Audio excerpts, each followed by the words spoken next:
Hello, everyone. Welcome back to Britton's Hangout Hour episode 122. I'm here today with Daniel Meyer. How you doing, Daniel?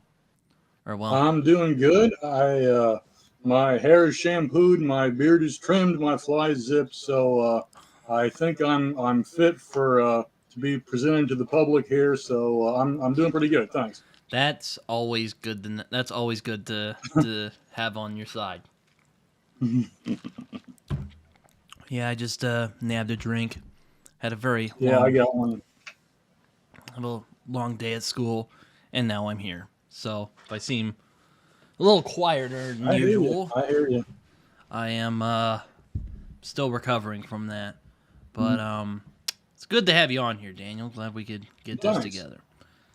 I see you've written some books, Mm-hmm. Credible Threats and Rising Shadows. I mean, which Yeah, that's pretty cool. books 1 and 2, the Sam Adams series. So, what's that about exactly? For those who Well, don't know. it's about a teenage wizard named Sam Adams I who just to boil it down to the most basic thing, he's a 16-year-old wizard who gets himself into all sorts of trouble and misadventures and whatnot, and he'll do that over the course of the series. All right, I see. So is it Oh, it's a guy. So is this somehow a reference to Samuel Adams, the founding father, at all? Well, I guess for some reason, I don't know why. Years ago, when I was first thinking of it, I, for some reason, got it into my head that he should be named after a founding father. I don't know why. I don't know how that occurred to me, but I just fixated on that.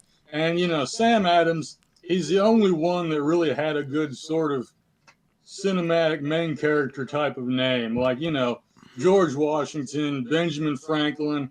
It doesn't somehow it just doesn't quite Thomas work as well. Jefferson. Or Thomas Jefferson, yeah, it just doesn't quite sound right in the ears for some reason. But Sam Adams, that was just perfect. So for some reason, It's also a beer brand. that's true. People have noticed that that has been brought up. So would you say this is like urban fantasy, or does this take place in a secondary world, or is it It is urban fantasy, I guess. If you wanted to get super technical, you could say yeah, it kind of takes place because the city in which it takes place, Williamsport, that's a completely fictional place. I just made that up because I, I didn't. If you're doing it about a real city, you have to kind of know the geography and things like that. There's only, and again, you can fictionalize it to a degree, but I thought it would be a lot easier to just make it a fictional place where I could do whatever I want with it. And like I've kind of said before, I think if I was to do a real city, the people who lived there in real life probably wouldn't appreciate the way that they were being portrayed. So, yeah, it's an urban fantasy that takes place in a fictional city on the East Coast. Oh, okay. All right. What drew you to the East Coast in particular for this series? Well, I don't know exactly. I don't know. Wasn't really quite, I didn't just stop and think about it. I actually did at one point just kind of ask myself, like, hey, would it be interesting on the West Coast? But then by that time, I'd already sort of thought of it being on the East Coast for so long that I didn't really want to change it because I liked what I had better. But I would suspect, I'm trying to kind of remember back when I was kind of thinking about it in kind of the early days of writing it, and I kind of was inspired by Sleepy Hollow, New York, and by Salem, Massachusetts, and kind of places like that, kind of where that have a lot of history and everything, where you had the Pilgrims and whoever come the Revolutionary War and things like that, places that had been there a long time, and I think that's probably my thought process there. I see. I see. So you're not going the Dresden uh, rank and talking about Chicago or something like that? No, I don't. I do with things like that, I do the bare minimum, and I don't want to go to the trouble of figuring out, what's where all the streets are in Chicago and everything. So now I can just sort of type whatever comes to mind. Fair enough. I haven't read the Dresden Files, so you could take my commentary with a grain of salt if you want. Um, all I know is it's about a wizard who lives in Chicago and gets into wacky misadventures. Exactly. Yeah, that's a pretty good summation of it. That was, the biggest influence on the Sam Adams books, and people have said that it's kind of similar to a Teenage Dresden. And I it kind of almost in the beginning held me back a little bit. Like not held me back, but I thought like, well, you have Harry Dresden. He's so popular. He's kind of the go-to urban fantasy out there, and I was a little insecure that what if I don't kind of carve my own path enough, but I think finally I did after lots of thinking and work. I think Sam has kind of become his own man, but that was a big, and it's still a big influence on the books, and that's kind of the best jumping off point for to kind of when people ask for comp titles and things like that. Well, generally, when I think of urban fantasy, I think of American Gods by Neil Gaiman. Though I feel it Yeah. would be, kind of. I don't know if it's fair to entirely call that an urban fantasy, though. I do, nonetheless. Yeah, I started reading what your experience with Dresden is mine with American Gods. I started reading that one day when I was substitute teaching, and I checked it out of the high school library. It was something to do during the downtime with the little bit you get when you're wrangling all these kids. But I read the first several pages, but just never went back to it. So not really a lot of American Gods in Sam Adams, or if there is, I guess it's possible that there is, but I've never read it. So if Well, so, if I, your I whole wouldn't know. thesis is every single myth known to man is somehow true, then you'd be pulling from it. But if not, then you're fine. Well, there's a little bit of that in Sam Adams. I don't know how hard we'll lean on that over the course of the book, but that did factor into it a little bit.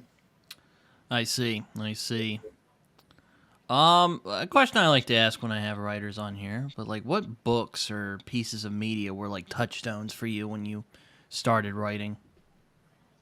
Well, let me think about this here. I think it kind of depends on if you want to go way kind of to the most basic concept of when I decided to become a writer, I had this epic fantasy that I still want to write, and I kind of compared that to A Song of Ice and Fire, or Game of Thrones, as people kind of abbreviated to after the TV show. And I thought I want to do something like that, and so that's really what got me thinking about it the most. And then of course I had a bunch of other ideas, and it sort of ballooned. And then I think with Sam Adams, it was Dresden and things like that. And I think of stuff like Bernard Cornwell. He's my favorite author.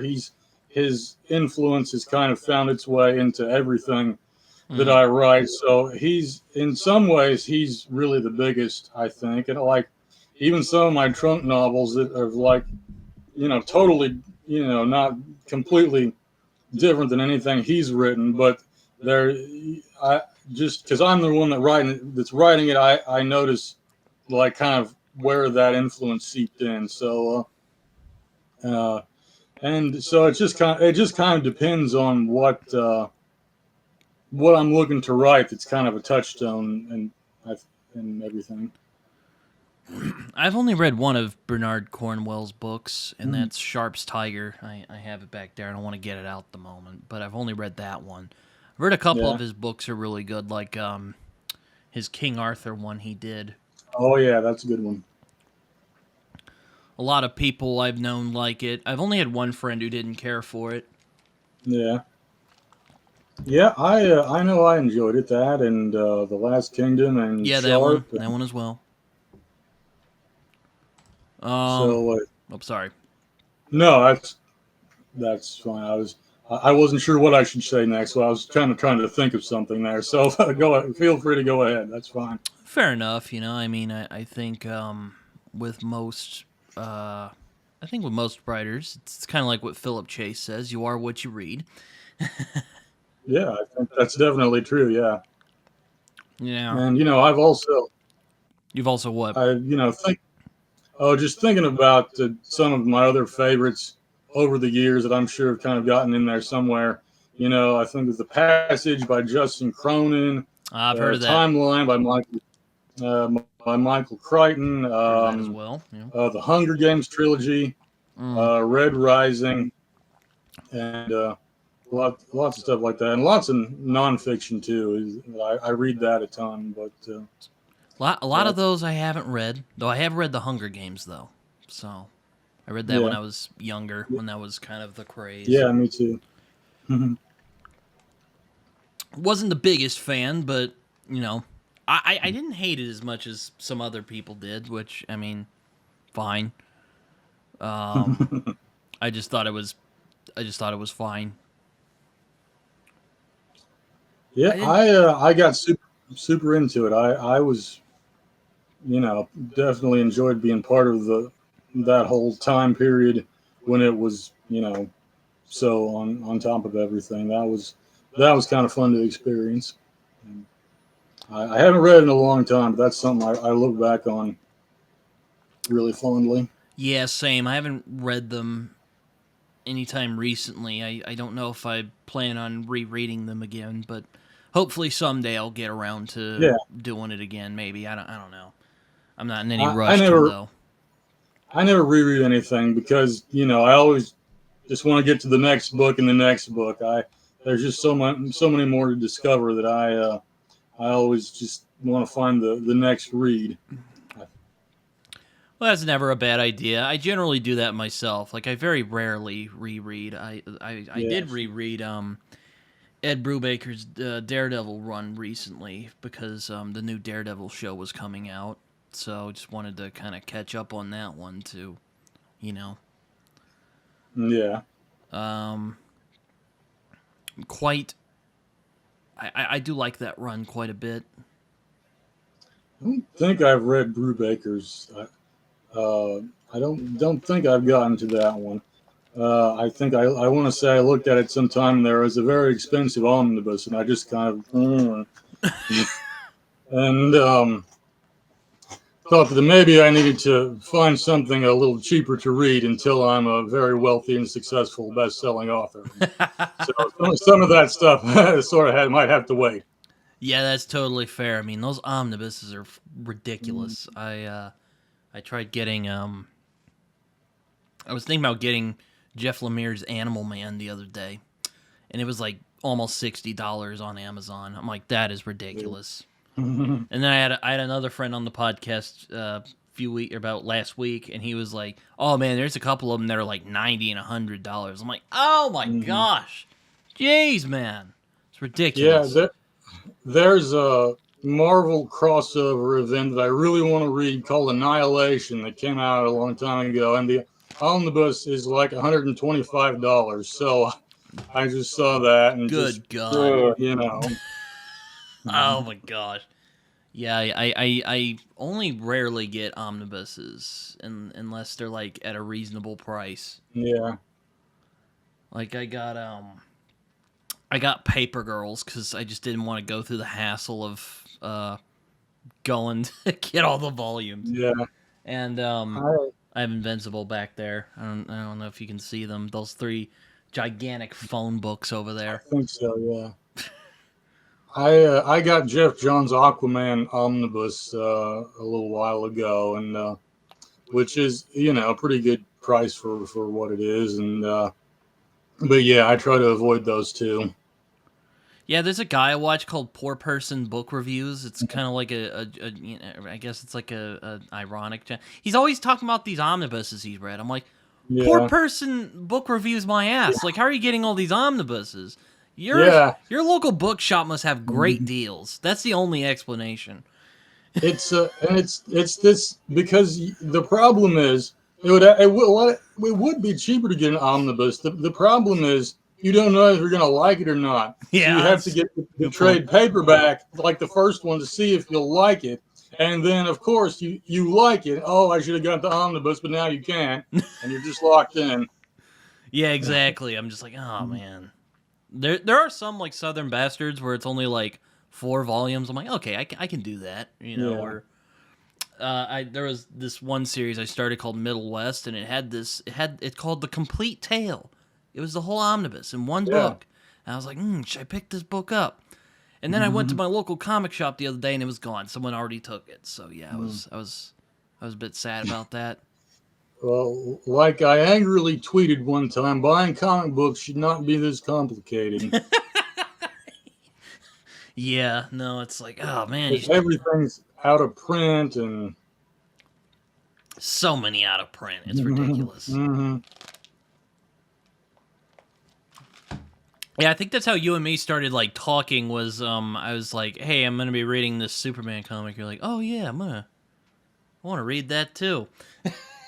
I kind of remember that now that you mention it. Yeah, I think that's it. Which comic? What do Oh, you I think it was remember? Or? Well, I actually I pulled it out for because I'm hoping to record a video after this is over. I think it was for All Seasons actually, which is one of Yeah, the I few remember. like famous Superman comics I haven't read. Because Yeah, I'll admit, as much as I love me some DC comics, but I'm not the biggest Superman fan. Now, not that I dislike the character or anything. I do have a soft spot for those old Christopher Reeve movies from back in the day.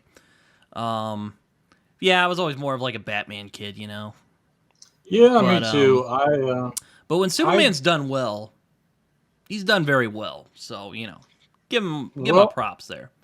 yeah, I didn't really get into Superman until like it was like July or something of like last July, and yeah, You I finally read. got it. You're like, oh, so I that's why everyone loves Superman. Yeah, Okay, yeah. exactly. I read. I was like I 16 when that happened. So Yeah, I was like, well, I was 33, so it's never a too little late, I different guess. experience, I guess. I was trying. I thought, I haven't really read any Superman since I was like a little kid, and that was and the one I saw.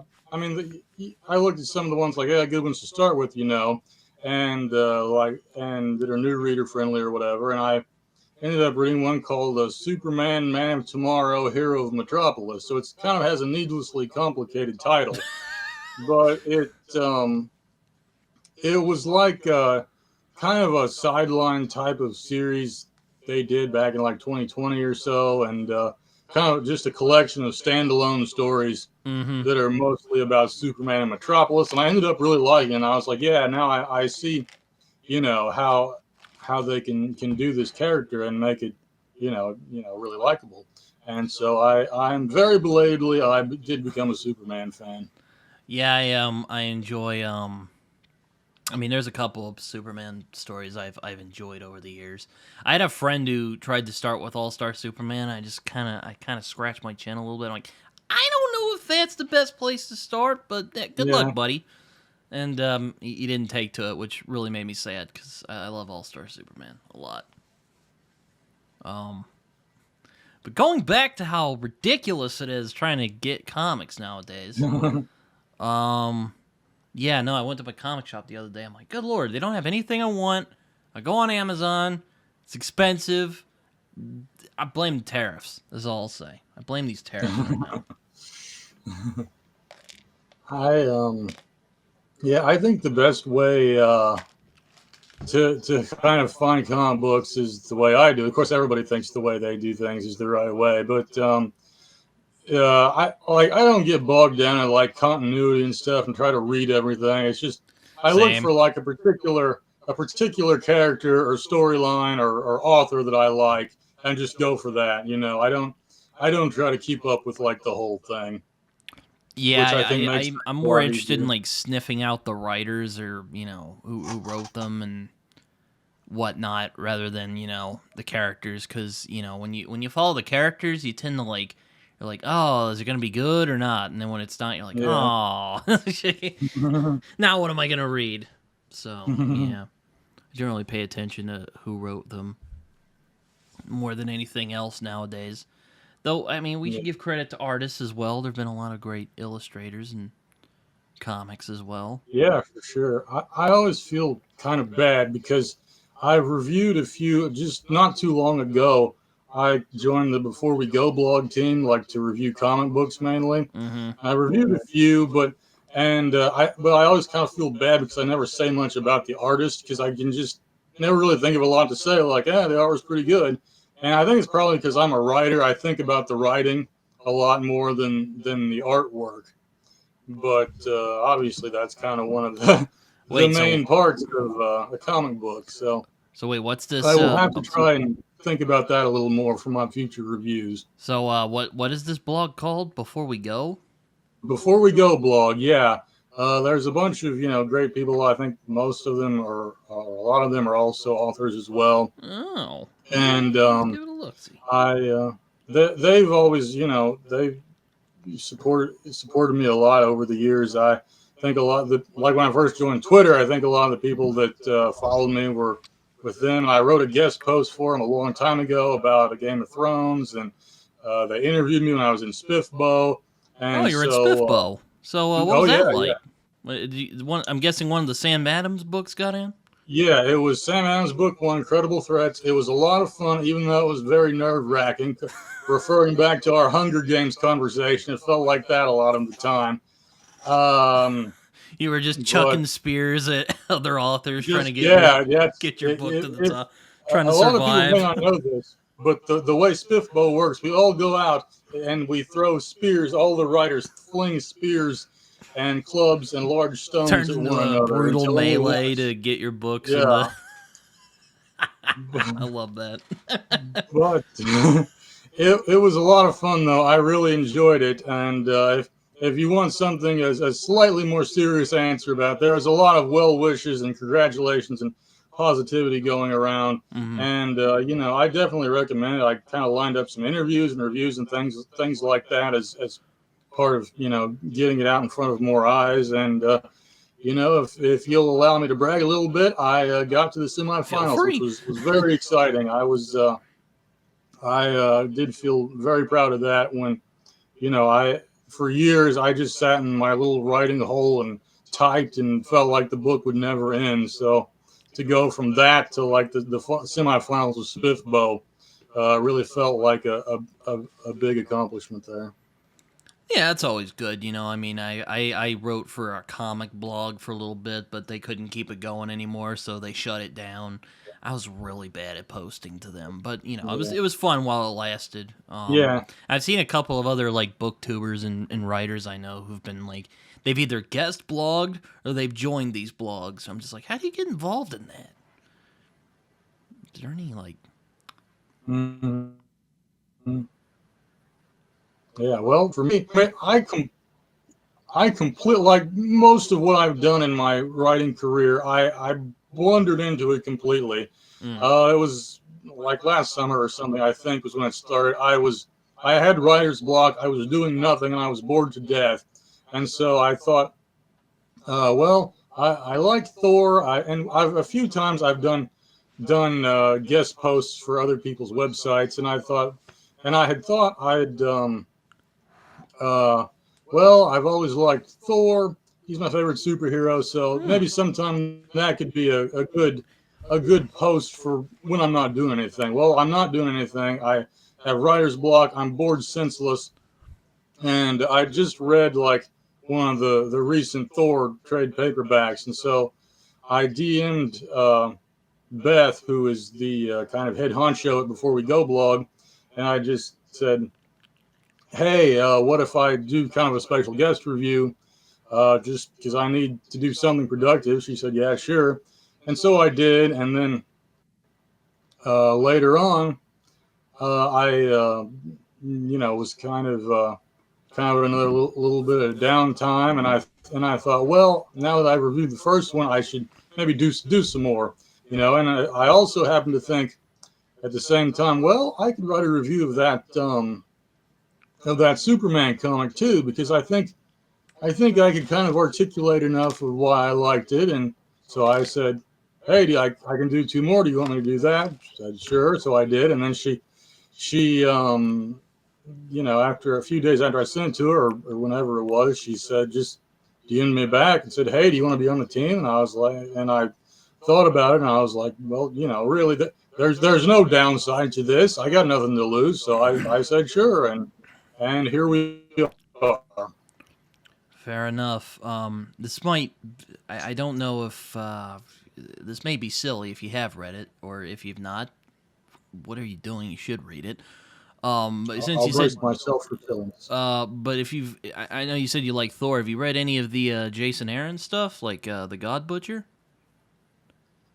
A long time ago, yes. I think I mean I remember I enjoyed it, but it was so long ago, that I don't I that was long enough ago I couldn't review it very well because I just Yeah. don't really remember enough of the Well, details. I But I didn't did want to enjoy the assume God it was Butcher that one. storyline, Oh, sorry. and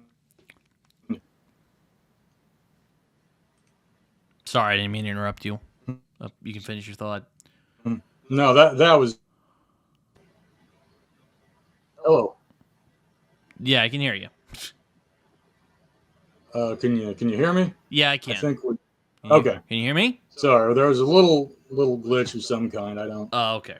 not my computer did a little something, but I think it's fine now. Okay. Well, I mean, I didn't want to assume that was the one you reviewed, but I was curious since you said you're a big Thor fan. But no matter. There's still some Yeah, Thor stuff I haven't read. Like a lot of my friends are like, "Bro, you should read the Walt Simonson Thor," and I'm like, "I know.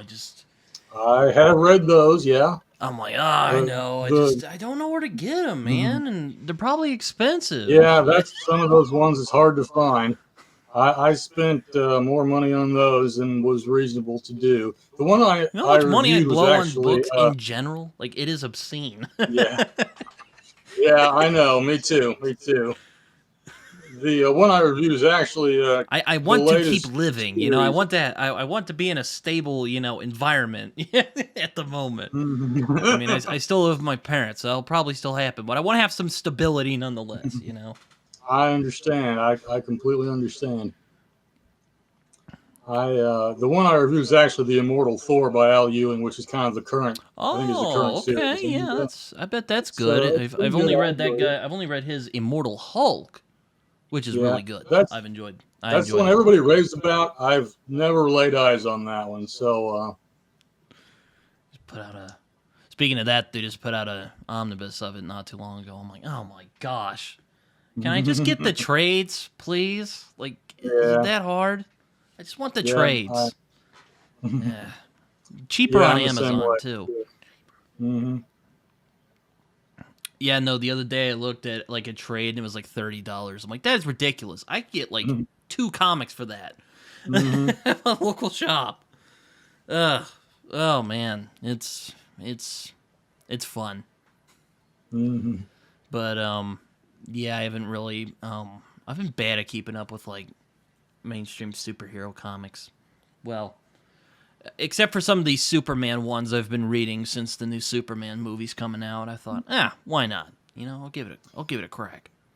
Yeah, I'm way behind at everything on comics. All the ones I read are 5 or 10 years in the past, so I don't really know a lot about what's going on currently. When I find kind of a current one I think I'll like, I put it on a little list so I won't forget it. But You'll just be like, oh, Donny Cates, and you'll be like, what? Who's that? mhm. I don't I, know who I that is. like his Thor stuff too. I haven't finished that, Oh, but I have I not have read read. any of his Thor stuff. I still need to finish the Jason Aaron run because I've only read the God Butcher stuff, which is awesome, and some of the other stuff after that. I need to Mhm. get caught up on that because a lot of people are Yeah, like, "Bro, so good." And I'm like, I know. That's what I hear. yeah, I'm totally out of whack. I haven't finished Jason Aaron's yet, and I haven't finished Donny Cates's either. So I read it all out of order, and I don't know, but I'll probably be That's totally fair. I lost. mean, I don't know. I mean, I actually read, going back to Brubaker's Daredevil. It was actually one of the first Daredevil runs I seriously read because I was scrolling through it. I'm like, what's going on here? Like, why is he in jail? And I read the Yeah. Bendis run, and I'm like, oh, okay, this makes more sense now. So yeah, that's sometimes the trouble with certain runs. Hmm. Unless you want to, reboot as they sometimes are one to do. That does make it a little easier to follow. Yeah, so it's not like, oh my god, like I have to go all the way back to this comic to figure out what's going on Mm-hmm. here. Yeah. So that it has its ups and downs for sure. I mean, I'm not a I can't claim to be an expert, but I'm just like I'm glad they don't. I'm glad they reboot occasionally because there's sometimes I'm Yeah. like, oh my gosh, this is convoluted. It's got to be done once in a while.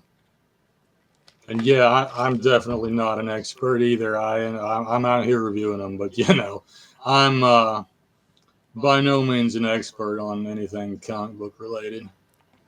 Um, so what nonfiction books have you read? Because you mentioned you read nonfiction. Oh yeah, a Are they like ton. I'm history or? mostly history. I don't Yeah, want I to don't. assume anything, but I thought I saw some history books back there, so I was You curious. definitely did. That's what is back here. There's Caesar by Adrian Goldsworthy, Dodge City by Tom Clavin. So there's one or two about pirates.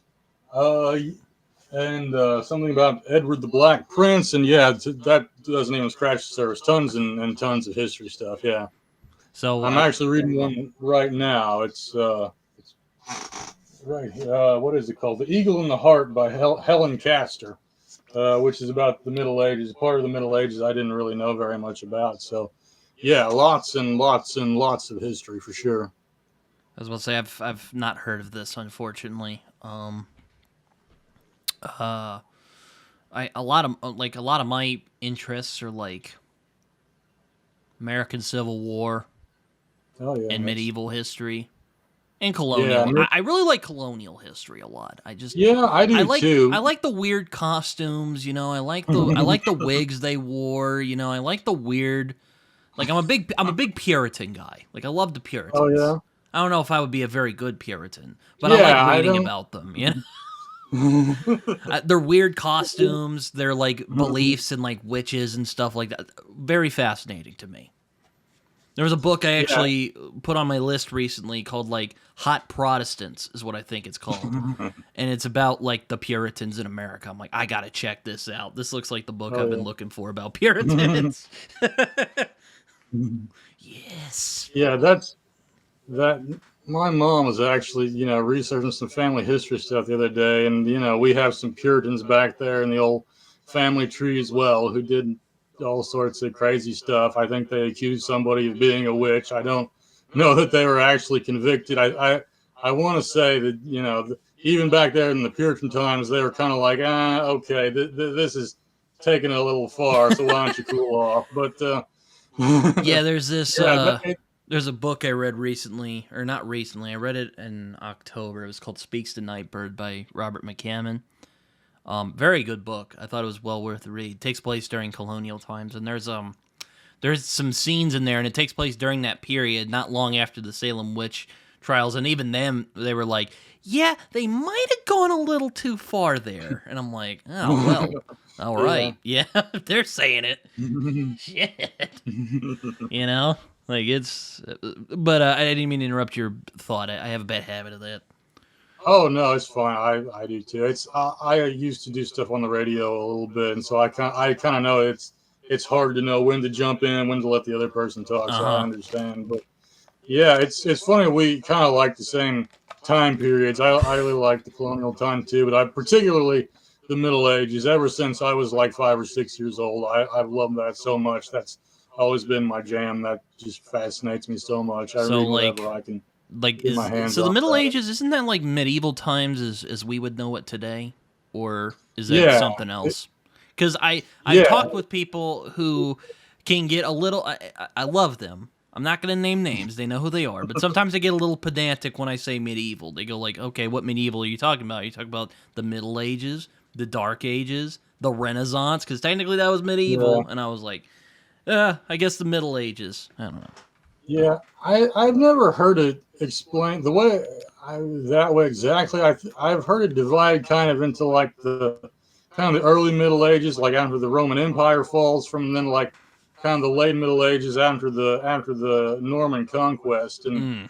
uh, that's kind of how I always thought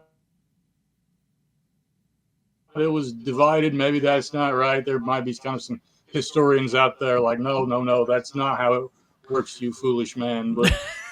But that's kind of how I always thought it So was. is that why you like Game of Thrones a lot? Is because I mean, I won't pretend it's like slavishly accurate to medieval times, but it presents a very authentic feeling medieval world or pseudo medieval, whatever you want to call it. Yeah, that is a big part of why I like it. So I flinched there. I heard a strange noise, but everything's fine.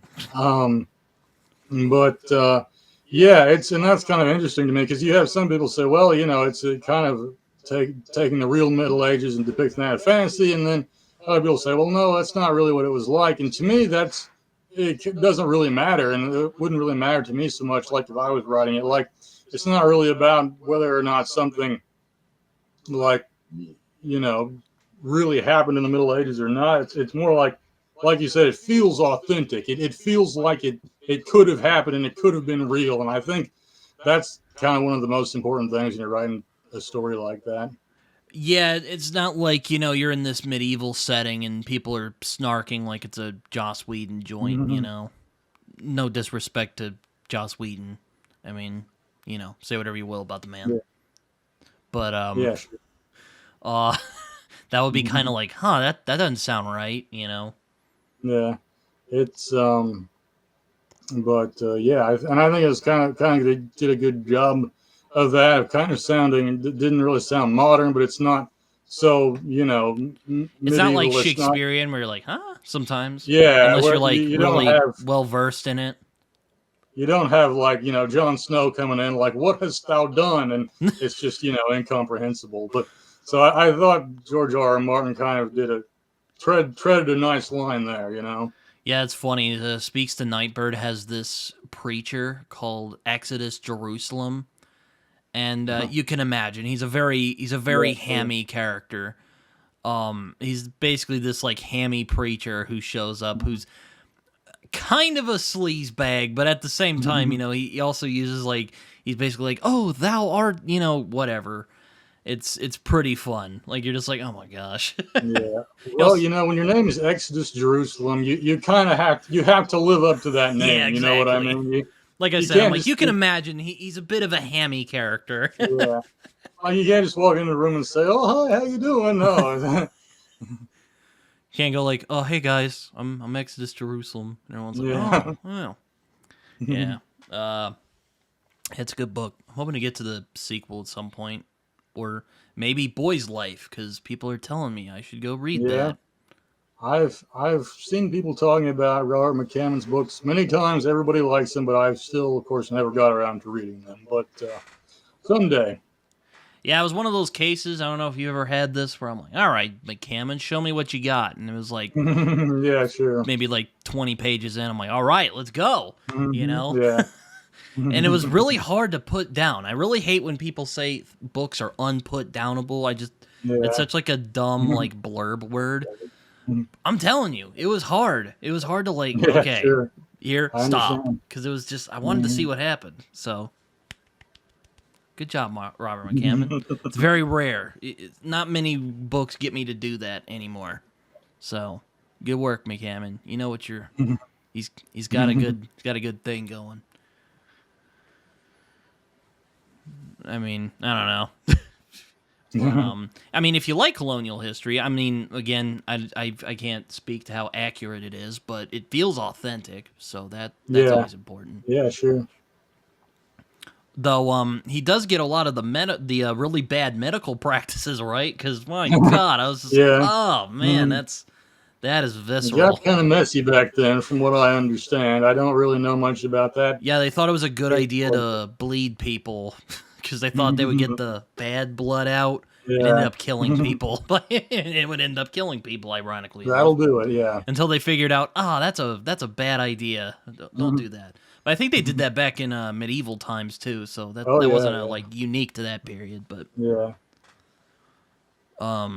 But it is one of those things where you're like, oh my God, what are you thinking?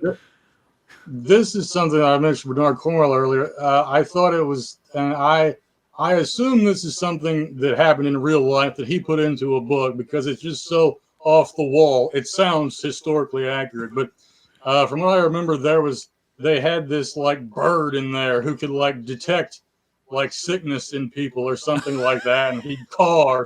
And I was like, okay, I'm gonna take that and put that into a book someday, and one of these days I will. You'll find the Doctor Bird in there. Oh, when Somewhere. I eventually read one of the Sam Adams books, or Hmm. if you have any other books you're going to put out in the future, if I ever see a crow detecting sickness in people, I'll be like, I remember that conversation where he mentioned that. It's gonna happen for sure in a future book. There will be a That's actually a medical cool bird. idea. I've never heard of this before. I mean, maybe where, there's something to it. I where'd you don't read know. I that? mean, Where'd you read that in? I want to say, and I now that I'm talking about, I'm not sure that I'm remembering it right. It might have been a Bernard Cornwell book, or it might have been like a nonfiction book that I'm getting mixed up. But somewhere back there, I just have this memory of like a sickness detecting bird. I guess he'd kind of hover over you and call if you were sick or something. Interesting. I've never heard of this before. I was about to say if it Yeah. was like Game of Thrones, I don't remember that. Wasn't in Game of Thrones. I know that. But I really, now that I think about it, I'm talking about it. I can't remember for sure, but Isn't that fun when you just like, oh man, I remember this one book. Can't remember what it's called though. Yeah, but I mean, I've had an interest in like the American Civil War since I was a kid. I had gone to some yeah. battle sites when I was younger. Oh wow. There was one time I was hanging out with a bunch of reenactors and accidentally stepped on the guy's lunch. So yeah, that Oh, was yeah. He was eating it's some not. beans and he was just like, "What the hell, man?" You So yeah, that was a know, they got bayonets and stuff, so you got to be careful. They could. yeah. I wore the Union hat and was like, yeah. Yeah. uh, I went to a Civil War reenactment a long, long time ago when I was a little kid, and I just remember the cannons were so loud you could feel it back in your face. Oh man, yeah. Imagine what it was like actually firing those Yeah. things off. Yeah. Sure. Also, I don't know if they had earmuffs back in the 1860s, but I bet that didn't help Well, much either. it's possible. I mean, earmuffs. I can see how they might have wore some earmuffs back then. It's Either that or they just put their not too hands over their important. ears before it blew Yeah. up. Before just shot. hmm Yeah. So you're more of like a medieval guy from the sounds of it? Yeah, I like all eras. You know, pretty much everything up to like the 20th century, because then you get into it. It just seems like the regular modern world, and it's not so strange and exotic and everything. But Yeah, yeah, exactly. Because medieval. you're living in it, you're not like. Yeah, I bet back exactly. then, they were like, yeah. hmm But yeah, the Middle Ages in 1870s. particular. What's so special Yeah, about this time? And yeah, there's people exactly. writing I'm about sure they did. the Yeah. Wild West. hmm Or Yeah, if you're for us, it's the feeling, Wild West. For them, it's just like another Tuesday and yeah. everything. Like, oh yeah, there goes the stagecoach again, and Oh, there's a rattlesnake. Yeah. oh, it's a rattlesnake. There's a shootout going down there at the OK Corral or someplace, and Yeah, there no, they go again. it's kind of funny.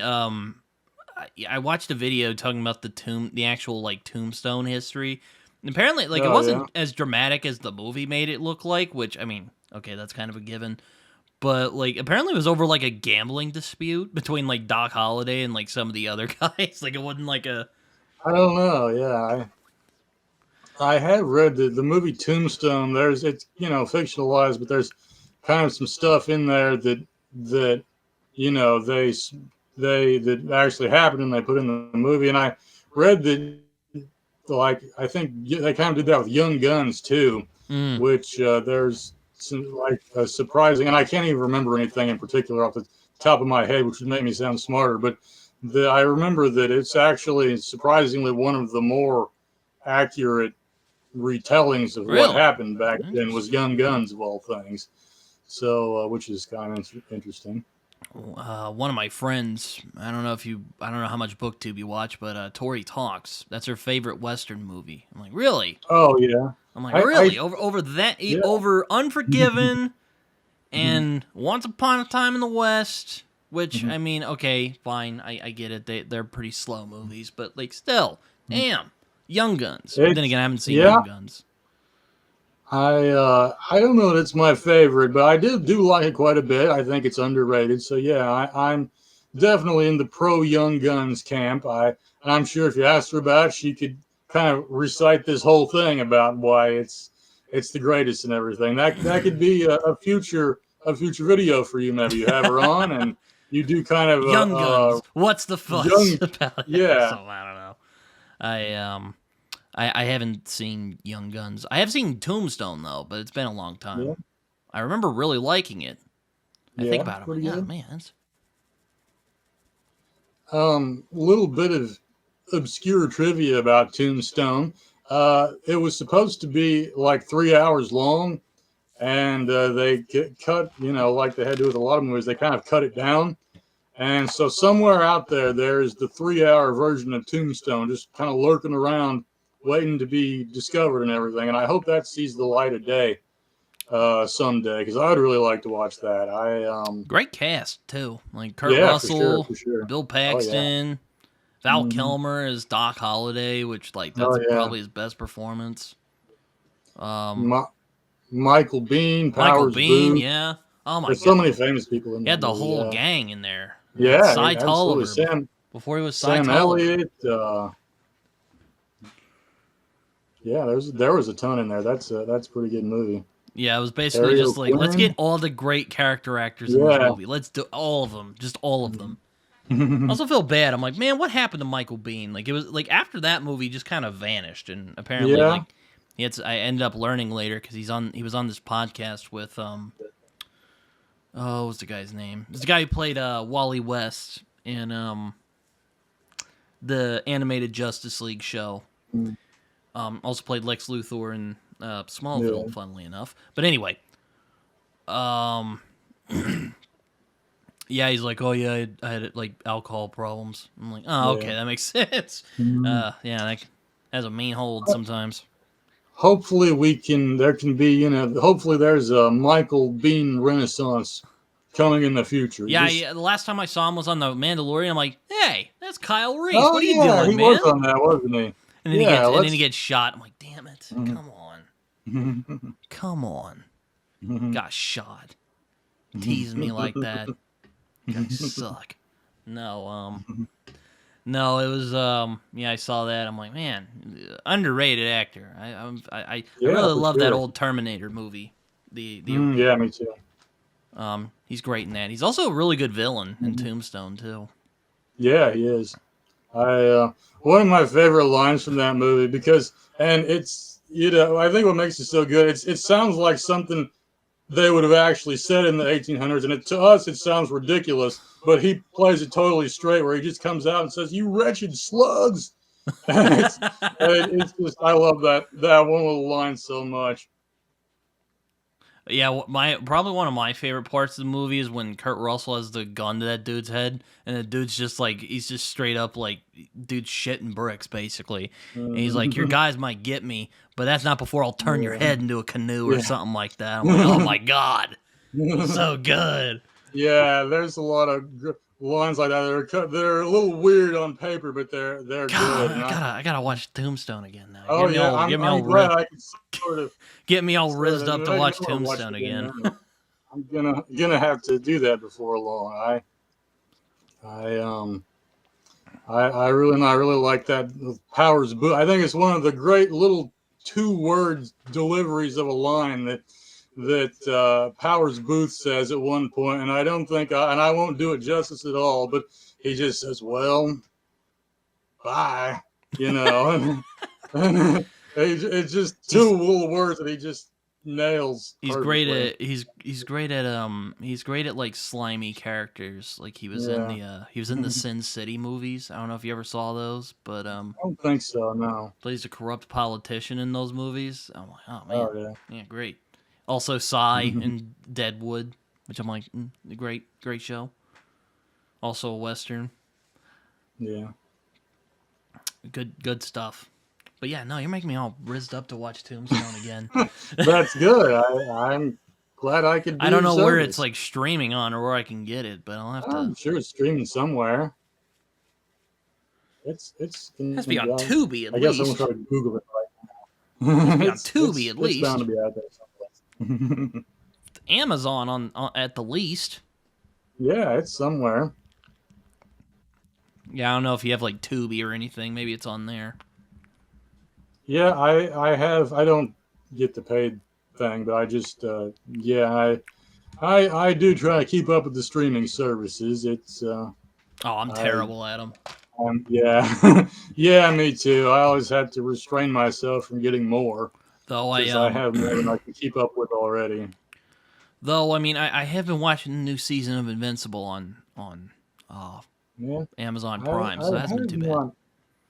have not watched Invincible, but yeah, I couldn't live without my Amazon Prime streaming and my Netflix and my Hulu and everything. So Yeah, Hulu's one of those I don't have because yeah, reasons. I don't know. Just never got around to it. I had a friend of yeah. mine who's like, "You should watch Shogun." I'm like, "Yeah, you know what? I'm gonna get a free month trial and I'm gonna watch it." Hmm. Never got around to it. So there Yeah, you go. I'm still. I want to watch. I read the book, and by the time I got the book done, because it's so long, I started reading it like, oh, I'll read the book and then I'll read Shogun, but it's so long. I was just completely Shoguned out, and so I had to put Shogun on the back burner. So I'll get to that some other time after there a little more time has elapsed. Yeah, it was same with me and like Lonesome Dove. I read that, and I mean, it's not a hard read or anything, but it's just kind of like, Yeah, oh my gosh, it's a lot. I'm like, all right, I'm not gonna. yeah, it's so long. I read it back in high school, and it was just so hard for Fantastic me to book get though. through. Even yeah, I liked it. It was just very difficult to read at the time.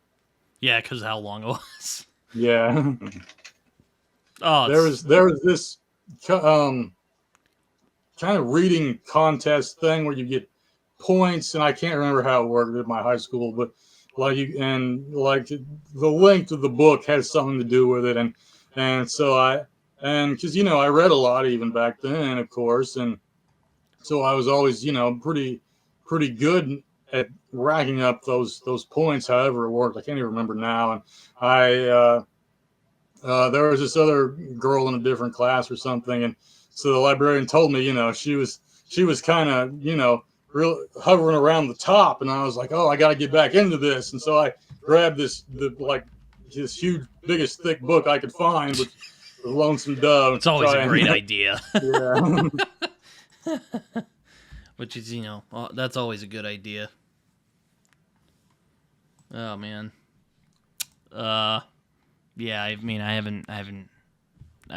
don't know if I've ever done a reading challenge. My mom would probably be Yeah. like, "Oh, you do so well," and I'm like, "No, no," because some years I read a bunch, and then there's some years it's really slow. So Yeah, I sure. don't know. I think we need to bring back that thing with the personal pan pizzas, where you could read something and you go to Pizza Hut and you slap the thing down the counter and they have to give you a personal pan pizza. Yeah, no, it's oh man, how would I? It's like yeah, my mom's like, "Are you ever gonna read all of these books?" And I'm like, "Eventually, eventually." Same thing with I comics. I'm just like, "Oh my gosh." yeah, So you should read that's these. what I'm like, I know. Stop reminding me. that's why some people talk about. Oh, I get all these books and I don't know when I'll ever read them. And like, I couldn't do that. Like, I always want to buy more. I always have a little stack sitting on my ottoman, but I couldn't do that just because the more my those unread books sit there, like the more they just taunt me with their They're unreadedness, like, oh and I yeah, just I come just read can't me. stand it. Bring I it. just I just have to get to them. So I try to just stick to a few at a time, so, to just keep from driving myself crazy. Yeah, yeah, yeah.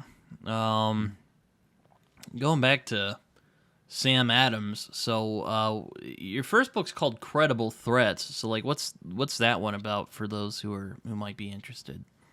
Like me, Well, I haven't read any of these books. So, the phrase "credible threats" came about. I had a terrible time thinking of a title for the book, like for a long time, and I just used different kind of placeholder titles that didn't really mean anything. And one day, the phrase "credible threats" comes up in the story, and one day I was like rereading it or whatever, and I saw that, and I really liked the sound of it. I was like, oh yeah, that's the title, and it ended up just being perfect, and it really worked, and I really like it now. And the exact same thing happened with Rising Shadows too, and so now like I have to try and make sure and work the title into the book somewhere, and all of the different ones. So as part of this kind of pattern that I invented, and the as for what the credible threats are, there's a lot of things it could be, because there's a lot of credible threatening going on in the book. There's a lot of threatening There's going on. lots of threats, and most of them are credible. So you, you gotta Does he watch out. drop a line where he's like in a bar, shoots down a drink, and he goes, "Looks like there's some credible threats," and it just starts like warging all over the place or something? Probably That not would be that good. stupid. I wish I would have thought about that. What it actually is, he That would comes probably be stupid, downstairs so I and- apologize. I like it. No, that's okay. But he comes downstairs, and his mom tells him school was canceled because of credible threats. Oh, And, so more and, mundane. I hear you. Okay. So then he does exactly what a teenager would do in that situation, because there's this designer drug called Hex on the loose in Williamsport, and it gives humans magical powers before killing them, and so it's causing all kinds of chaos. And Sam has to get to the bottom of this, and at one point he comes downstairs, and that's where that line is. His mom tells him that, and so of course he does what all teenagers would do in that situation. He goes back upstairs and he sleeps for 2 more hours, and then he comes back downstairs to go investigate and save the day. I like that. That does feel very true to form. I So did he So like is there like is this spoilery to ask, but is there like a magical secret society, or is it like a magical school, or is it something he just kind of learns, or is that like spoilery to explain? No, not at all. Most of that stuff is pretty upfront right at the beginning. There's not a magic school. I've never been that interested in like magic school stories. Okay. So I wanted it to be kind of a real. It's like that was kind of the seeds of the story. I wanted it to be like just a real kind of rough and tumble American high school, like everybody's familiar with. And there's not really any secret societies of magic out there. I don't talk about this a lot in the series. Maybe it's probably will a little bit later on, but there's not really. There is something that could be construed that way, even though I've never really thought of it that way. But I won't get into. But in Sam's world, wizards, there's not a lot of them, and they just kind of go around out there getting involved with demons and different supernatural creatures, and getting into all sorts of battles and everything, and kind of fighting each other for power. And all of that is kind of it's going on someplace else, like So, mostly for the story. Kind of like Constantine a little bit. I don't know how familiar you are with Constantine. I'm not super familiar with Constantine, but never mind. The kind of premise I've always had for the series was that kind of out there in the sort of broader magical community, you have these different wizards and everything, and different covens of wizards. They kind of plot and scheme against each other for power and everything. But while they're doing that, you have this like inexperienced teenage wizard in kind of this nowheresville city on the East Coast. And as it turns out, he's the one that's fighting the only battle that actually matters. And it's almost kind of like like Game of Thrones, in the sense that while the Starks and the Lannisters are fighting each other, you have Jon Snow at the wall, and he's the one and he's becoming slowly aware that there's this existential threat to the whole thing out there. Yeah, there's these weird ice zombies just yeah. They could don't kill think there'll be everyone any. if we're not careful. Don't think there'll be any ice zombies in this particular story. I think the threat is something else, but that's kind of how I always thought of it. And he did. And you asked how he learns about magic. People seem to enjoy this. He learned from his 700-year-old talking cat named Patrick Swayze, and and in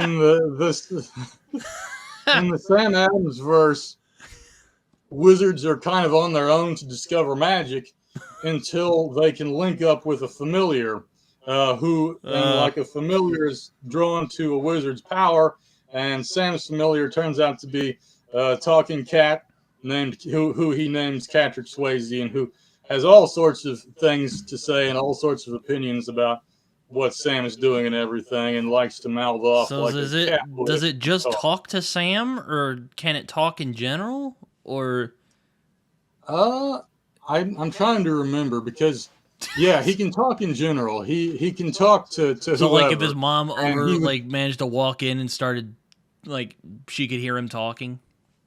well, what happened was, and I don't know that I'll ever write this scene out specifically, but that Sam, he was, when he was like 13, he was just discovering magic. He could do these strange things. He didn't understand what they were, and it was pushing him like almost to like a breakdown. And then finally, this cat comes along and says, "Hey, guess what? You're a wizard." And so then they had to sit down with his parents, because I toyed with the idea that he has to hide his magic from his parents, but I decided pretty early on that it would be a lot bigger twist if they actually knew about it going in. Mm-hmm. And I had this idea. I thought I was being super smart and clever with this. It was supposed to be this big twist where in the first book you were supposed to think he was concealing it all from his parents. And in the final scene, they're going to come in and say, "We know you're doing magic." And boom, that's the end. I wrote it that way for years and years. But finally, my editor kind of pointed out that it didn't exactly make sense the way I had it. And I kind of thought about it and realized, yeah, the story makes more sense if we touch on it earlier. So that's what I did. But yeah, about years before the story starts, him and his parents sat down, and this talking cat kind of explained this whole thing to two very bewildered middle-aged parents. Yeah. So what, when he like goes out to do some magic stuff, they're like, "Oh, okay, don't get hurt," or are they more like, "Sam, I don't know about this one, buddy," or is it a mixture of both? I don't know. that's kind of something that you see being dealt with in the first two books, and you'll see it later, but particularly in the first two, which is kind of them and what they think about this. In the first book, they tell him, look, you said, we know there's dangerous things going on. We know you can do this, but you need to stay out of this. It's not safe. This is, you're being a wizard doesn't mean you can, this is not what you do. So just stay out of it. And, of course, he does not stay out of it. And the ramifications of that you'll kind of see in the first and particularly the second book. Yeah, so Patrick Swayze is just this perpetually exasperated cat who says, "Why are you doing these crazy things? You're going to get yourself killed. You never listen to me. What are you doing?" That name. I wish I could say I pulled that out of completely thin air. One time I was watching TV and I saw a cat's bowl. It said Patrick Swayze, like his food bowl. And then later on, I had my talking cat, and I remembered, oh yeah, Patrick Swayze. That's gonna be. I thought maybe you just had a really big appreciation for like Dirty Dancing and Roadhouse and the like. Well, he was a good actor, but that's I think that's a line that I'm always kind of meaning to get in the book, where Patrick Swayze said, I have to live with a teenager, and he named me after Patrick Swayze for some reason. I don't Does even he have another understand name why. aside from Patrick Swayze, or is he just Patrick Swayze? Well, I've never spelled this out in the book, but the way I've always thought of it was just, he's 700 years old, so he's had many names over the course of his life, and he's just never really, like, he's not really attached to anyone in particular. He just kind of goes from one alias to the next, depending on what situation he's in. Mm-hmm.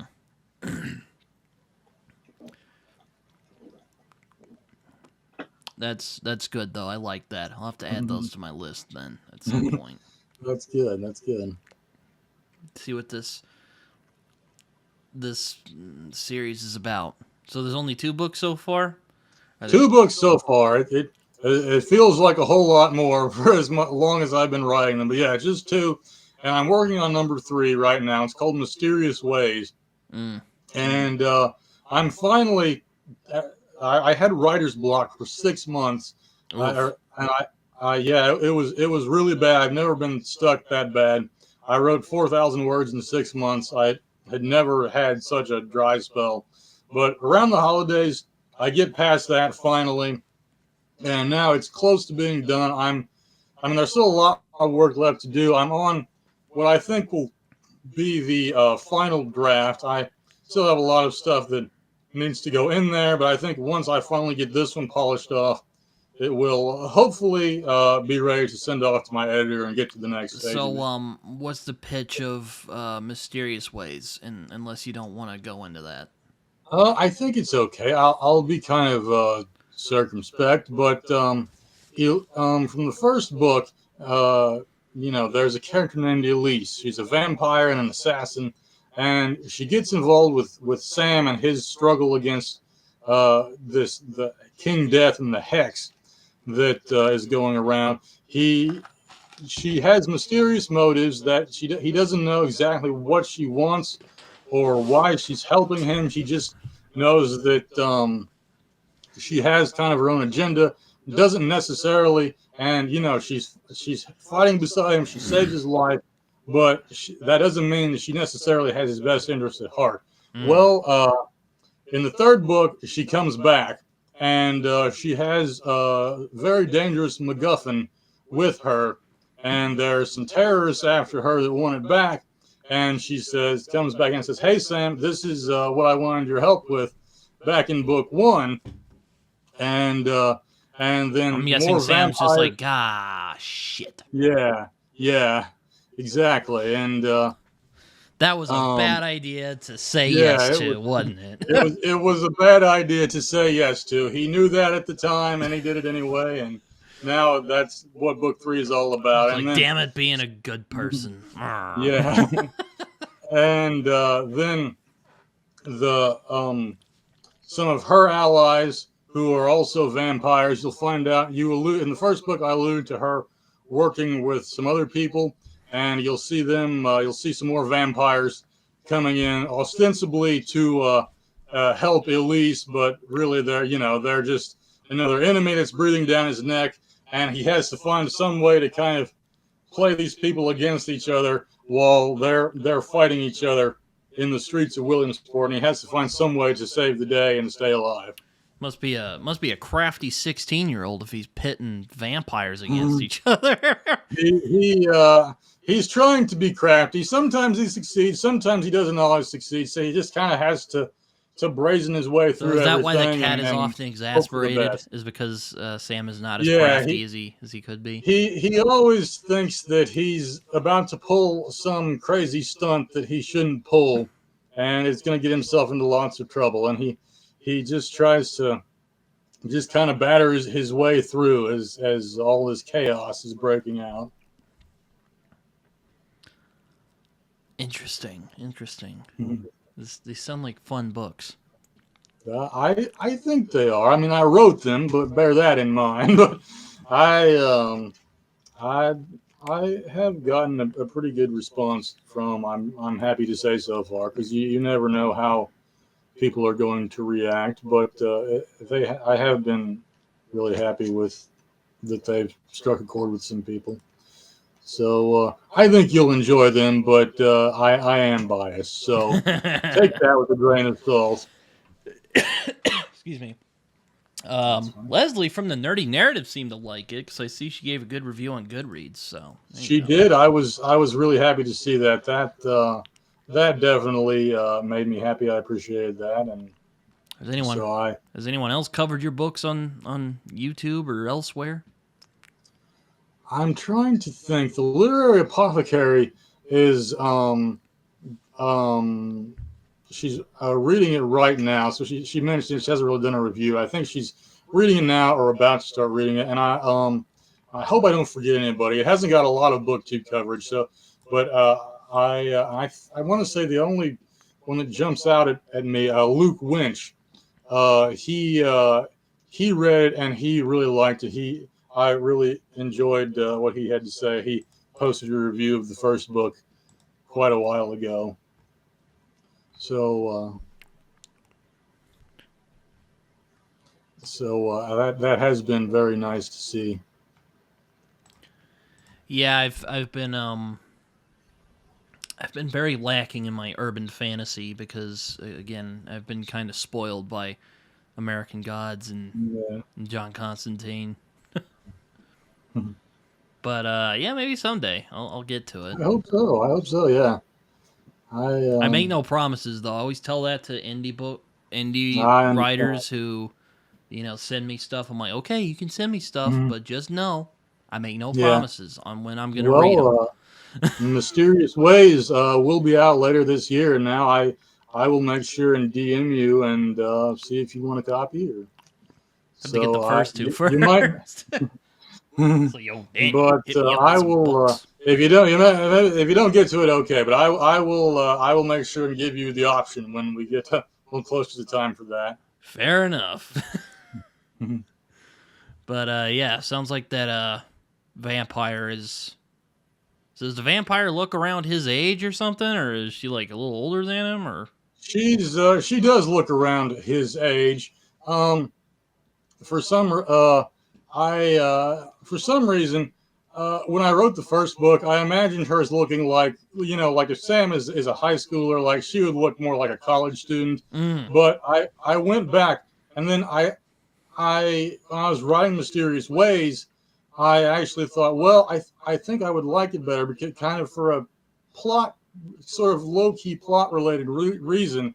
I think it would be better if she looked like him, like more like they could be the same age. And I thought, oh, did I really describe that? And I went back and flew through Credible Threats, and I was like, yes, I never said how old she looked.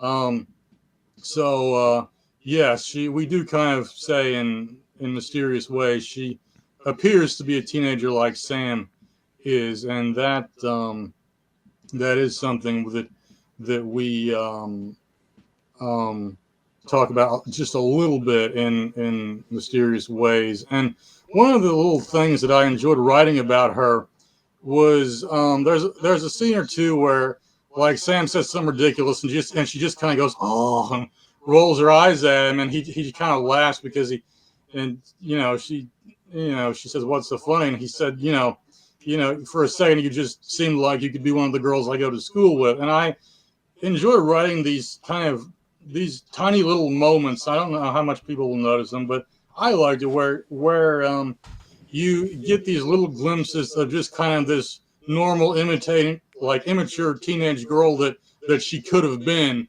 if she didn't have this kind of dark and bloody backstory that turned her into a vampire and sent her down this very dark road and everything. I see. So there will be more Sam Adams adventures. There will be. I'm aiming for 9 books, which doesn't sound that like that many, but when you have to write all 9 of them, it sounds like a whole lot. So that's the I could potentially like write a 10th book. For a long time, I thought it would be 10 books just because 10 is such a like even number. And finally, one day I realized, well, wait a minute. There's one book where you have no idea what happens. it like just says, "Oh, book number 9 here," and there's no actual plot. So I sort of snipped that out, and now it's 9 books. And so far, I think everything's on track to finish in 9. One or two of them might have to be on the little bit on the longer side. And I think the last 2 or 3, I think, might be a little bit longer than average. But I think it'll finish in 9 books. All right. I'll be right back real quick. I'm going to get a drink real quick. I'll just cut this out of the... Okay. I'll be right back. Okay, I'm back. I'm sorry. I was hoping I could beat you back. But No, it's all good. I was just I'm just like, all right, I'll just cut this out. It's fine. But what were we talking about? Oh yes, we're talking Sam Adams. He's a right. He's a 16-year-old kid who knows how to do magic because of a talking cat called Exactly. Patrick Swayze. Called And if that doesn't at least pique a person's interest, like a teenage wizard with a talking cat, like I don't know what else to say to get someone if Patrick interested in the Swayze doesn't book. sell you on this, and doesn't at least give you that this will be a quality piece of literature, Yes, exactly. give it a. Yeah, I mean, I can't help you. I'm not even being ironic right now. No, but that's cool, man. You know, you got the good books coming. Thanks, appreciate it. Well, again, I don't know. I haven't read them yet. Maybe they're just fine. I don't know. Just feel free to assume they're good. That's fine. That's good. Yeah. You know, speaking of self-pub, I just recently finished my friend Joe Burns' book, Blood Reunion, which is the third of his hybrid Helix, I think. Yeah, I haven't So read sorry, those. I've Joe. seen them around, Please don't eviscerate me in the comments section if you watch this. But I read that because I'm like, I need a palate cleanser read. I've been reading a bunch of weird, heady, depressing books recently. I gotta read this somewhat lighthearted superhero book. Yeah, sure. And it was good. Yeah, he fights against a vampire, and he's really tough. Let me tell you. Yeah. I want to say I've seen him like on Twitter or something compared like to Thor a little bit, so I might have to check that out sometime. Well, yeah. Funnily enough, he just liked one of my posts on Twitter, so thanks, Joe. Whenever you get around to watching this, he'll like this part. I think. Yeah, I always recommend him to people. I'm like, hey, if you like superheroes, like Invincible, give Hybrid Helix a shot. They're good books. I've only read 3, but they're very good. I was not paid to say any of that. No, but yeah, it's they're good books. I enjoy them. They have they're very fun and bouncy while also not afraid to get a little dramatic sometimes. Yeah, that's kind of the tone I wanted to strike with Sam Adams. Like I realize that I can't just sit and play and just type things totally like I can. I don't understand because I don't know if I'd be good at writing comedy because it's hard for me to write jokes on purpose. But all the humor in the Sam Adams books just sort of came about into my mind when I was typing it, and it kind of there's incredible threats there. Like there's a direct quote where it says his head exploded. That's straight from the book, word for word. But there's also Sam just kind of riffing on how many times you should knock on a door, the proper number of times to do that, and so you have all this dramatic stuff sitting alongside all this Sam just mouthing off and kind of seeing the ridiculousness and everything. Well, it has to have at least some whimsy. There's a talking cat called Patrick Swayze in the affair. Yeah, it's you can't just have a talking cat and just have it just be this joyless slog. No, I mean when the talking cat comes in, be like this edgelord dark grimdark thing. Yeah, no. The talking cat kind of puts an end to all that. So you couldn't write that if you wanted to. I don't think. Yeah, I mean, I don't think there's been a grimdark edgelord book about cats. Maybe someday someone will do that, but I So haven't read it yet. someone out there will see this and be inspired. Like the light bulb will come on, and they're going to run to their keyboard, and they're going to start typing about all these evil cats and everything. Which I suspect an accurate portrayal of cats would probably be pretty grimdark. Just lots of scheming and scratching and We throwing have like up this. We and have like this one cat, the king of the cats. He's like this fat, just like lazy cat. all the cats, other cats are plotting to overthrow him, and he's got like 6 kittens, and they who will inherit the throne. That actually sounds And awesome. I want to write that down now. No, but no, it's like this. It kind of makes me think of this one time. I'm like, I'm thinking about getting this cozy fantasy thing everyone's talking about.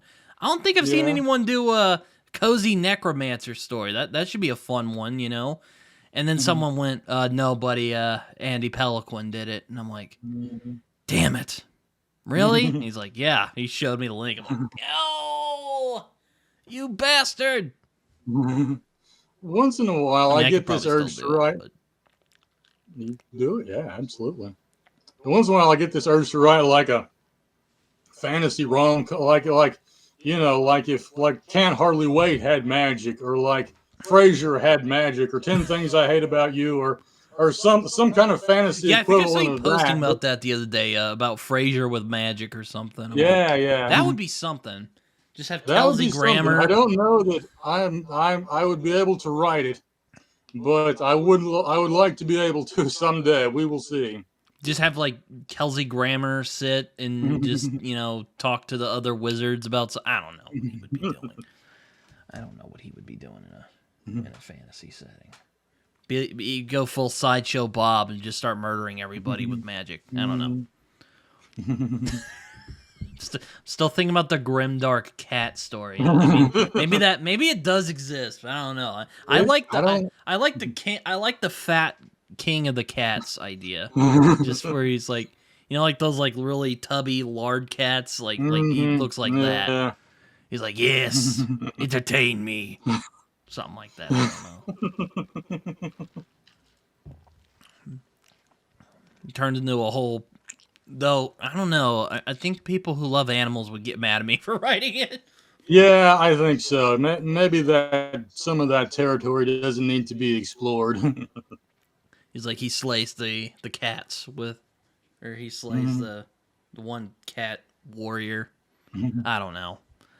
I mean, there's mice fantasy. I mean, I don't know why there shouldn't be a cat fantasy. Yeah. That's all I'm getting. Yeah, I mean, well, that could be kind of part of the grimdark concept. The cats. They're out hunting these mice and everything, and There were wars. There were like these epic wars between the mice and the cats.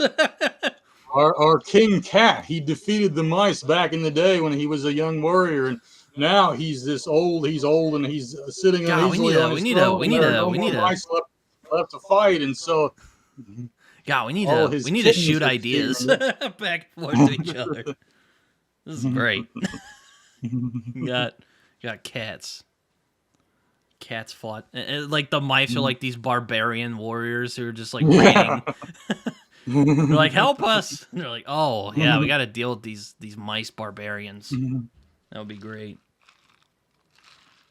I think so. Yeah. But I think it's the other way around. Something I don't know if you ever read like Mouse Guard or something. I don't think so. I know that a lot of people like that. Some of those mouse-themed fantasies you're talking about. I don't know that I've ever got to one of those.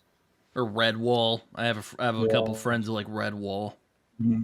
I've never read Redwall, so I don't know. I mean, neither. That's I know it's a classic and everything. It's kind of nice to find out that there's somebody else who isn't really familiar with it. So. Yeah, I just haven't read Redwall, so sorry guys. I know a lot of people like Redwall. Everybody just slammed their fists on their keyboard in disgust. All the Redwall super fans out there. They're like, Britton, It's like the Malazan fans. Oh my God, they're like, Britton, you should read Malazan as soon as possible. I'm like, fine, I'm reading it this year, and then now they're like, so Britton, when are you gonna read it? When are you gonna read Malazan? When are you gonna do it? I'm like, I said during the summertime. Calm down, everyone. Well, now I have read the first 3 books of Malazan, and I really liked it. I needed a break after reading, the 3 of them in pretty short order, the first 3, and then now I took such a break, I completely forgot what happened, and so now Malazan is kind of stuck for me. I may just have to get the 4th book sometime and just be Now you're gonna get all confused the and Malazan fans to rage quit. I'm angering the Redwall fans, and you're angering the Malazan fans. Because good lord, how come? How Well, come you forgot? I like the books. I like them a lot. It's just that You forgot. I It's good.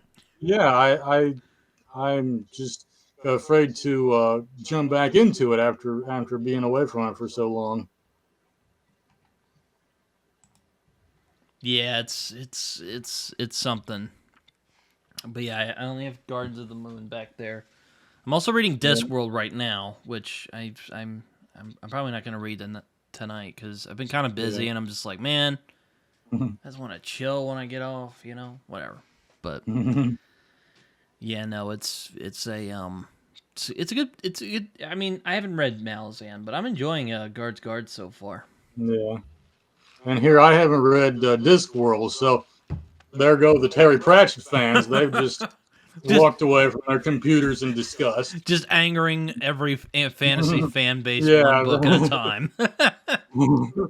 I didn't start reading it till recently, so I hear you. It's good though. I'm enjoying it. I just need to finish the damn thing. Yeah. I'm also about to read Mere Christianity because my dad was chasing me around in rare form, was chasing me around the house telling me to read it. So yeah.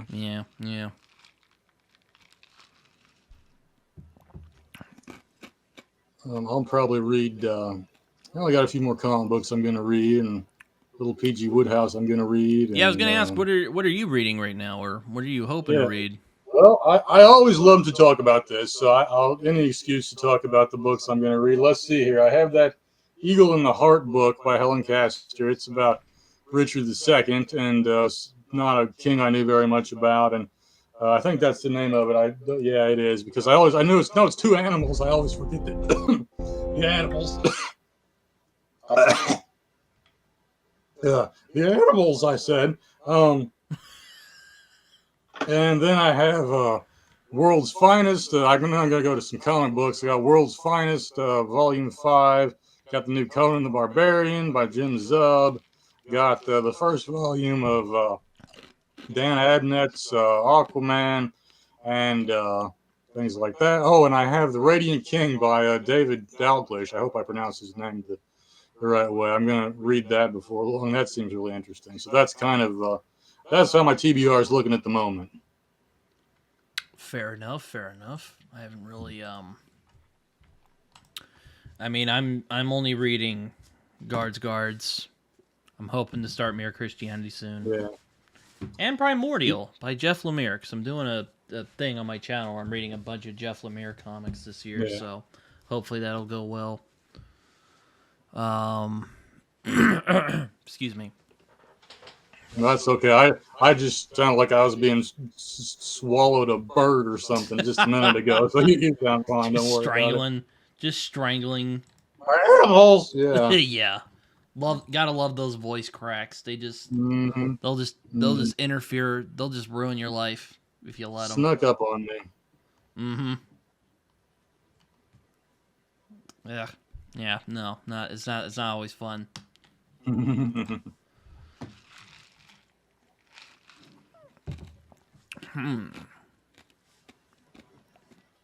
So, what else are you hoping to read, or is that about it in terms of what you're hoping to read? That's about what I have. That's like I said. I try to keep the stack on my ottoman to kind of a manageable number, but there's a whole bunch of stuff that I want to read. I could go on and on and on about that. I want to read Gunmetal Gods. I want to read that. Then before long, I want another Bernard Cornwell novel or two. There's a whole bunch of comic books. I have a very long list of comic books on Amazon that I wanna read. So there's a whole Same. bunch of There's so many. Like yeah, it's yeah. insane. I add something new to that all the time. You go and they have all the suggestions, and you gotta check out all of those and put some of them on the list. So it just sort of goes on and on forever. Yeah, that's how it works, doesn't it? It's Mm-hmm. Mm-hmm. never stops. As they say, the TBR is always growing. Mm-hmm. Ugh. Yeah, no, it's. I mean, what I'm hoping to read next on the list, the Mintons of Talking Story fame are putting out a book called Discovery.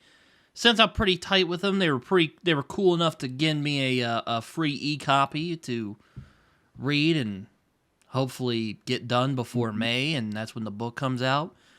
Yeah. God, now my throat's screwing with me.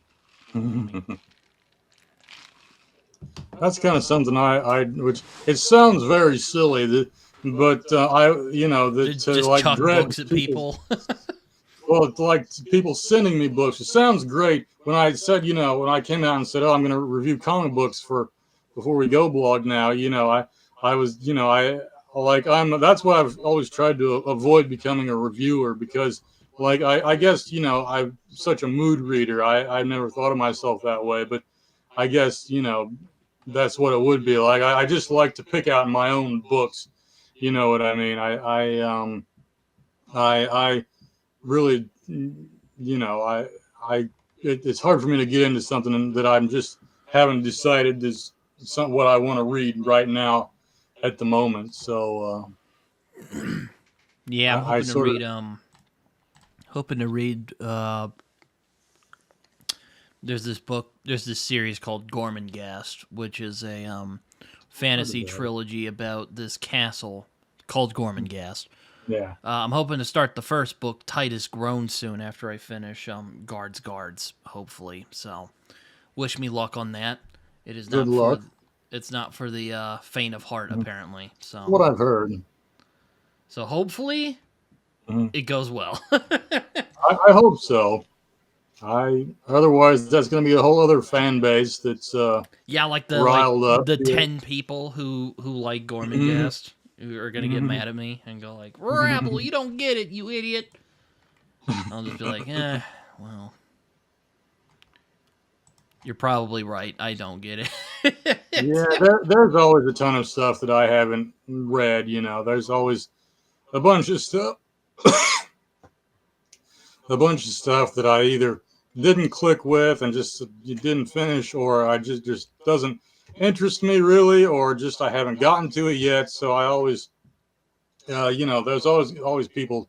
I always see people talking about some book or other, and I'm just not part of it at all. But it seems like there's always a bunch of stuff that I have not read that everyone else seems to have read, but that's okay. I kind of just like to hone in on what I like and go from there. Fair enough. Um, but yeah, Gormenghast and Discovery are pretty are on the list. I'm also hoping to get to another self pub book in April called Phased by Tori Tekken of Tori Talks fame. I have heard of that one. I haven't read it, but I do remember seeing that bandied about. Yeah. And some comics I'm hoping to get to. Mm-hmm. But we'll see how that goes cuz you think books are bad. Oh, Yeah, oh yeah. comics are like, "Oh, really? Oh, well, There's so many of them. you'll see." That's all. That's the downside. Yeah, it means they'll never run out though, which is good. It's better than the alternative. Oh, for sure. I mean, Mhm. I don't want to run out. Oh yeah. Be like that guy from the Twilight Zone who breaks his glasses and Mhm. like there was enough time now. Mhm. There was time. Mhm. Poor bastard. Mhm. No, but Yeah, it's been a day. Yeah, I hear you. I remember those school days and how hard they could be. And every once in a while, I'll think, oh, I should go back to college and finish my degree, and then I just ask myself, why do that? One time, I took a creative writing class because I wanted to try and just to get better, long after I wasn't in school anymore, and it just reminded me how much I hated doing all the homework and everything. So Yeah. I just don't know that I have the stomach for that academic life anymore. Yeah, same. Or well, I'm still in college, but it Yeah. can keep you on your toes. That's for Oh sure. yeah. I once in a while I'll dream that I'm back in high school or college and be so relieved when I wake up. Yeah, I'm glad I'm not in high school anymore. That was a very awkward time in my life. Yeah, me too. Me too. Yeah, so I'm relieved that it's over. It's almost been 7 years. Good Yeah. God, graduated in Well, 20 for me, it or was 6 years. Sorry, I can't count. for me it's been like 15 years. So it's a little bit longer even for me. So that it seems like a very long time. Yeah, it's fair. I mean, I'm not. I won't get too. You know, I don't get too picky about such things. Mhm. But yeah, I don't know if I'm gonna go to a high school reunion anytime soon. Yeah, we had one and nobody bothered to show up. So we're not They're not one of the. those You're classes that. not one of the sentimental types. No, no, I don't think so. Fair enough. Fair enough. Mhm. Um. And I was willing to go, but we're talking about it, and they was going to do it like a long way off someplace. And I was like, I don't want to drive that far. I don't want to have to like commute to it. I don't want it to be a whole road trip. So Fair enough. Yeah. so that kind of fell by the wayside. Yeah. That's how it works, doesn't it? Yeah. Though I imagine because I live in a city, so I'm sure more people will show up to my high school reunion. I won't That's go true. unless some of my friends are going, and I'll be like, all right, fine, I'll join you, jerks. Well, for what it's worth, my favorite episode of Psych is the one with the high school reunion. So maybe, maybe you'll go there and Rachel Lee Cook will be there and you'll solve a murder. And if that was going to be, if that's what we was going to do, I would have been happy to go. That would be fine. But I don't think the real event was that exciting. But No, maybe you'll get lucky with yours and something fun will happen. no, I mean that's what I've. Yeah, I mean I don't know if it's gonna be like that, but that would be fun. Well, kind of. It would be an interesting experience. We won the Psych fans like us now. So we've alienated so many other fan bases, but maybe the Psych fans are still with us. I yeah, sure. We'll go with that. And if you haven't seen Psych, that's I that will make no sense what I was talking about. So I'm sorry if you've overlooked that particular program, but it just popped into my head whenever you talked about a high school reunion. Yeah, no, it's not a bad idea. Or well, that's not a bad reference, I guess. I mean, I can't say I've watched it, but I've heard of it at least. So yeah. Yeah, I really like it. Um, I I think we've talked as much as we could for this evening, but also I'm All right. starting to get hungry, so I want to get to dinner before too long. But thank you, I Daniel, hear you. for coming on here and hanging out for a Oh, little thank while. you. I really appreciate you having me on. I had a really good time Yeah, me too. with it. Me too. It was fun talking about That's good. books That's good. and all that fun Yeah, for stuff. sure. For sure. Um, if you have, as I like to do before the end of these things, if you have any social media, feel free to let me know, or feel free to share. Sorry, not All let right. me. I'm on Twitter and Blue Sky at D Meyer Author. And I also have an official website, danielmeyerauthor.com, where you can be one of the very few people to sign up to my newsletter. And you can also occasionally read my comic reviews on Before We Go blog, and I think that about sums it up. Well, once again, thank you, Daniel, for coming on here and hanging out. We should do this again. Maybe I'll read one of your books, Absolutely. and as I like to do when I read self-pub books, I'll be like, "Hey, author of the book, come on my channel. Let me pick your brain about what you were thinking while Oh, writing this yeah. book." Generally, it's positive, so don't worry. I won't be like, "So, why does this book suck?" I'm not gonna do that. Yeah. I'm not. Yeah, I'm not and gonna do that. I love any excuse to talk about them. But That's fine with me. But yeah, no. Give Daniel a shot. He's a cool dude from what I've Okay. known. But yeah, until next time. Hope you guys enjoyed this video, and we'll see you guys later. Bye bye.